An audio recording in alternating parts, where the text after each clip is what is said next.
Tonight is an event that I promise you the mainstream media will not be covering under strict orders for what it really means. It's the Met Gala. And this isn't just some fashion event. It's a modern day aristocracy flexing its power in the open. It's occult. It's evil. It's everything you think it is. It's Kubrickian, eyes wide shut. I mean, it right in front of you, hiding in plain sight. What they call art and fashion is often little more than coded ritual and occultism drenched in symbolism. So let's break it down for what it really is. The Met Gala is a surreal masquerade ball for the elite. And it's wrapped up in haute couture and secrecy, like Eyes Wide Shut, like a sequel directed by Vogue. So what is it? The idea, what I call this, is when glamour meets occult symbolism. So every first Monday in May, the red carpet rolls out, not just for celebrities, but for global elites and tech billionaires and fashion royalty. This isn't just about designers and models. It's about power, real power, the kind that moves markets and shapes narratives and yes, possibly conducts rituals behind closed doors. They're all coming in. And whenever you have one central meeting point, whether it's the Met Gala, the Academy Awards, every freak, every lunatic, every reprobate in the world joins where the elite meet to, well, finish the sentence. Now, let's not kid ourselves. If you look past the glitter and you'll see it, you'll see it. Inverted crosses, pyramid motifs, all-seeing eyes, checkerboard floors, veils, horns, crowns, a visual lexicon of the occult. Again, remember I'm telling you, hiding in plain sight. They say it's just fashion. Sure, and Hunter Biden's laptop was Russian disinformation, right? Is that the same people? Now, the Met Gala is less about art and more about who's allowed at the table. Listen to what I'm saying. It's the official sense of who's allowed. It's like when the FBI used to watch the mob and used to see walk talks and see whom Gotti was walking with, and you would see the power structure. If you're in deep. You get a seat at the elite's symbolic Last Supper. No ticket sales, no access for average Americans, just the chosen ones, hand-picked, cult-like. Now, eyes wide shut. I'm going to be saying that a lot. Was this a warning or a blueprint? What do you think? Stanley Kubrick, in his famous final film, Eyes Wide Shut, portrayed a hidden world of secret societies and masked rituals and the powerful few who operate above the law. Does this sound familiar? That film came out in 1999. And Kubrick died mysteriously just days after showing the final cut to Warner Brothers. Coincidence? You know about coincidences. There's no such thing as a coincidence, okay? Some say yes, but if the Met Gala was a real-life scene from that film, would you be surprised? They walk in with masks, they leave more masked than ever, spiritually and politically. And just like in the film, the party's not really about pleasure, it's about allegiance. These aren't parties, they're initiations, bonding ceremonies for the globalist class.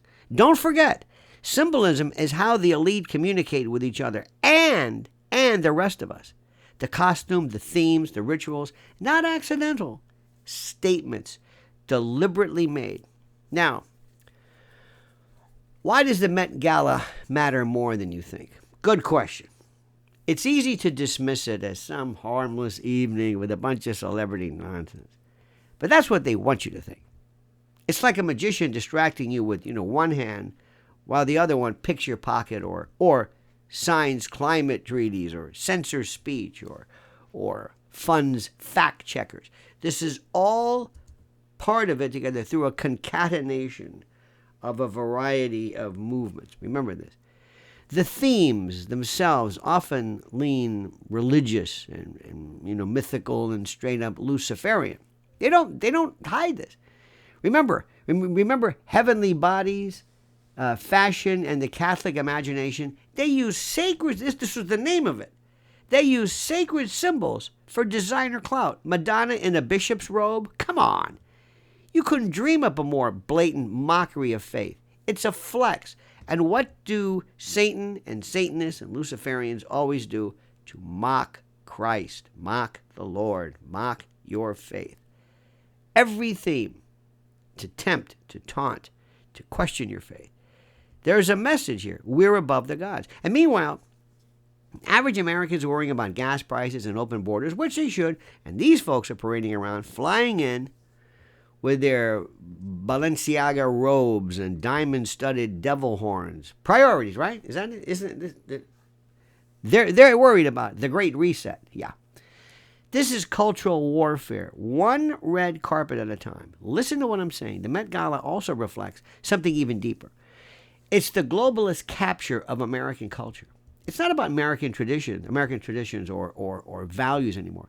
It's about pushing boundaries, subverting norms, signaling loyalty to a new world order, a woke, borderless, morally inverted one. And don't think for a moment that this new pope, and please, check out my latest video as to how most likely the new pope, or the newest pope, Francis, wasn't the pope.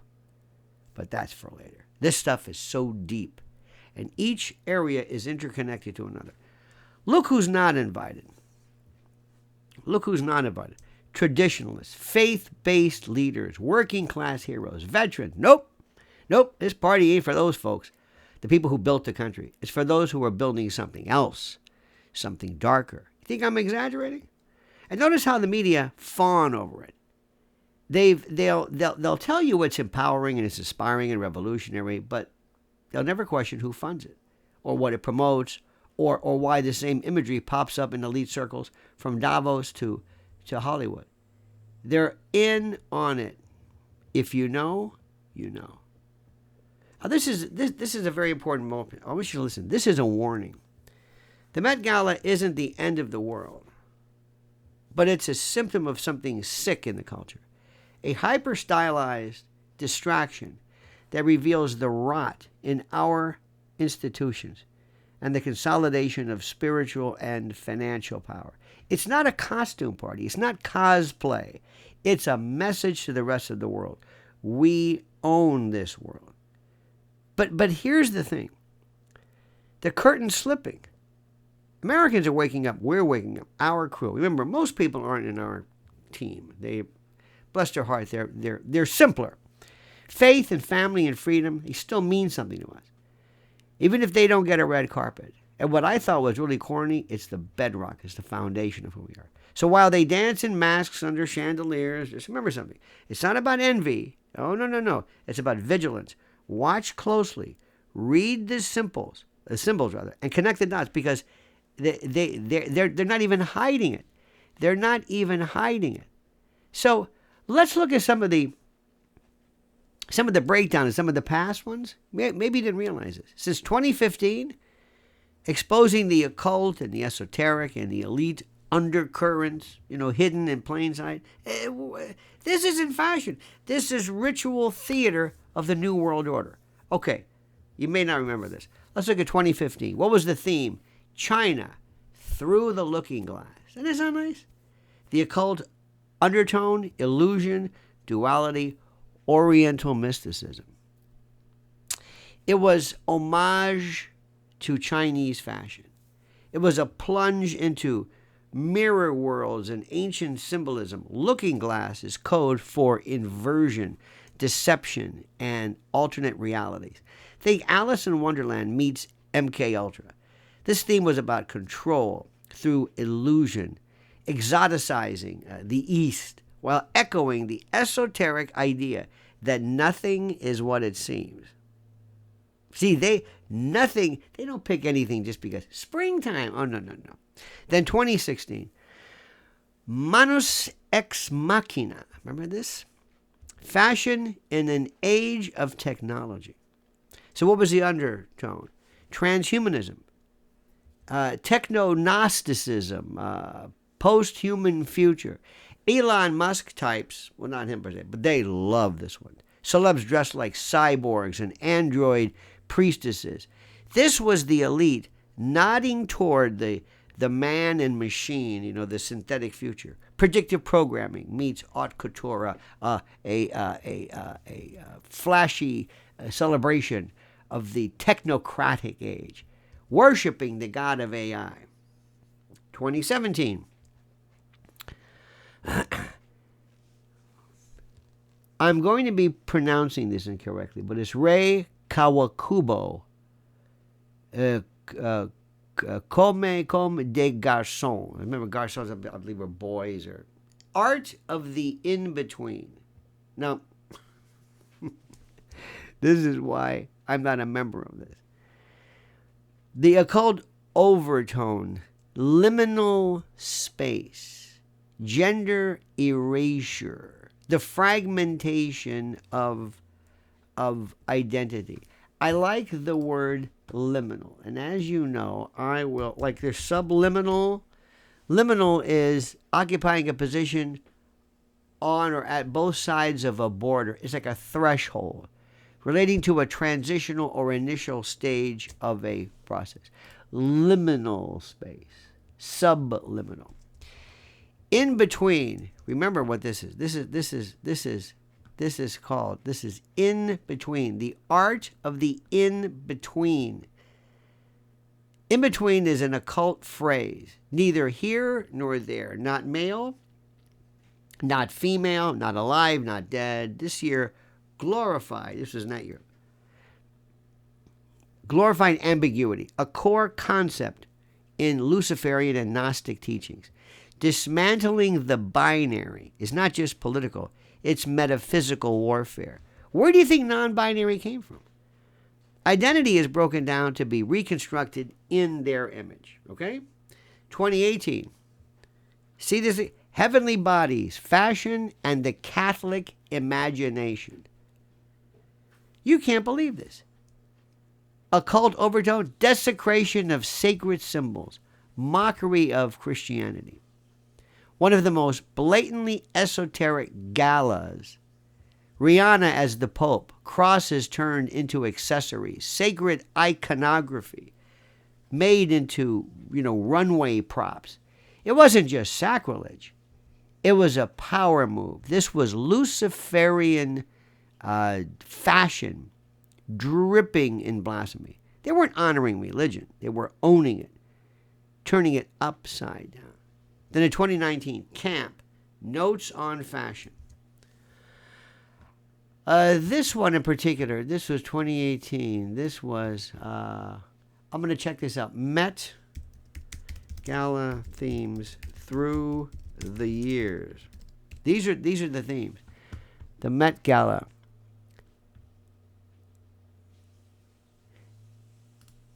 Yeah, you look at the themes. Karl Lagerfeld, 2020. Yeah, Line of Beauty. And they didn't go back further. Let me see this thing. Met Gala, religious Catholic themes. Always be able to check this. Yes, heavenly bodies, fashion, and the Catholic imagination. They don't. I'm just verifying this because I'm thinking to myself, I can't. They think nothing of it. Heavenly bodies, the fashion, and the Catholic imagination. The occult overtone was a desecration of sacred symbols and the mockery of Christianity. See, one of the most blatantly esoteric galas ever. I just told you, it was Rihanna. They make no bones about it. 2019, Camp Notes on Fashion.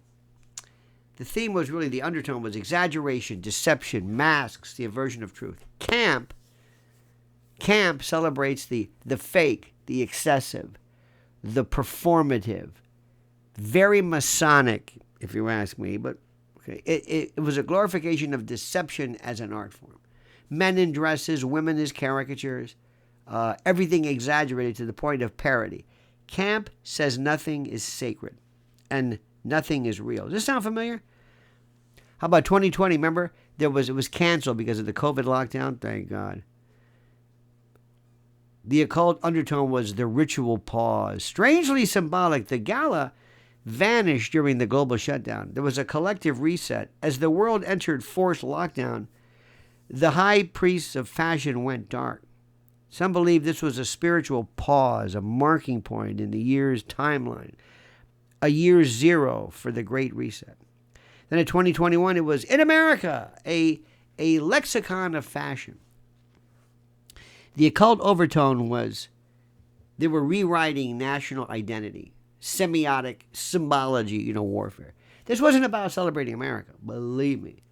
It was about redefining it, re-identifying it, twisting it. It was an alphabet of woke symbols, rewriting the cultural DNA, of the nation. The lexicon part gave it away. Language manipulation is the key to mind control. Words no longer mean what they used to. We know this. And what you're thinking right now is, he's right. 2022, the theme was In America, an anthology of fashion. Occult overtone was myth-making, historical revisionism. The follow-up to the lexicon, this year they rewrote history. They turned the Met into a temple of revisionism, canonizing and beatifying certain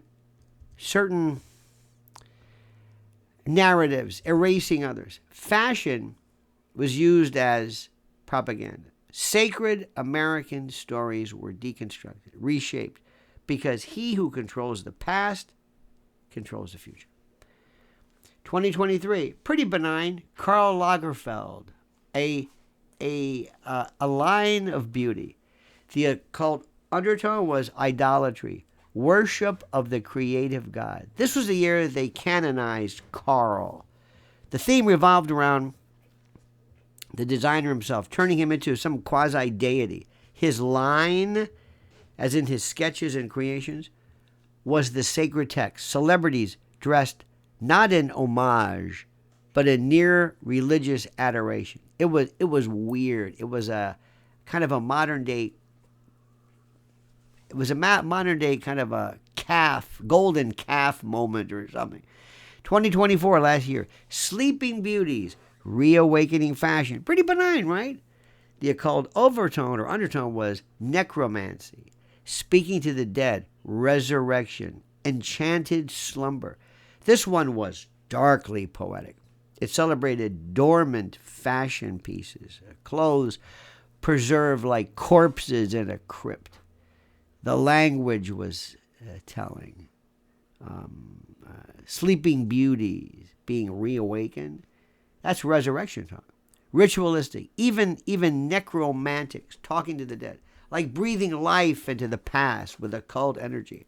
And yes, more veils, more masks. Now, 2025, I think it is, let me see, as of now, 2025 theme, 2025 is, the Met Gala 20 is super fine, tailoring back style. And the dress code is tailored for you, indicating a focus on menswear and suiting.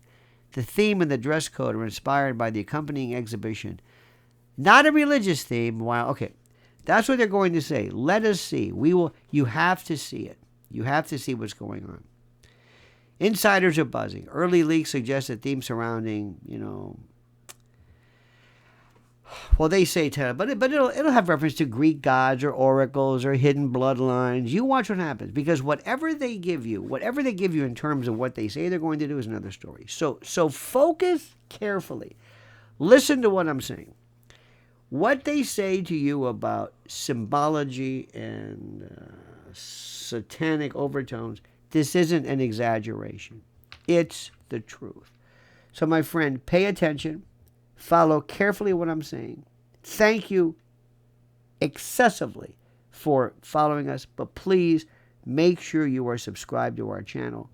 Make sure 80-something% of the people who watch us aren't subscribers. I don't know why. Do your best, please. I thank you immensely. Please like this video. Liking is important. You know the routine. And comment. I've got some questions. Comment as you see fit.